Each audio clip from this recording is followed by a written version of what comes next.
तो hello guys, आप लोगों का स्वागत है डिपेंड गेमिंग यूट्यूब चैनल में। तो देखो, मैंने जो मिशन कंप्लीट करके मुझे एलिट पास की जो क्रेट मिला है और बाकी सारे बहुत भी MP47 के है और MP40 के भी है, उनका कोई काम नहीं। वैसे मेरे पास MP40 परमानेंट है। एडम लेते हैं चलो, और अच्छे से कपड़े पहना लेते हैं। वैसे हमारे चैनल पे बहुत दिनों से वीडियो भी नहीं आ रही थी।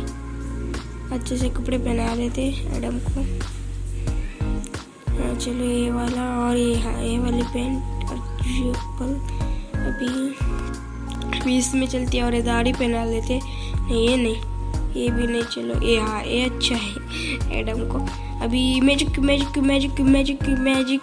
मैजिक क्यूब मिल गया भाई। अरे यार क्या मिला यार, यार ये मिला कोई ना। तो हमारे वीडियो को लाइक करो, वीडियो पसंद आए तो चैनल को सब्सक्राइब करो। बाय बाय, मिलते हैं अगली वीडियो में।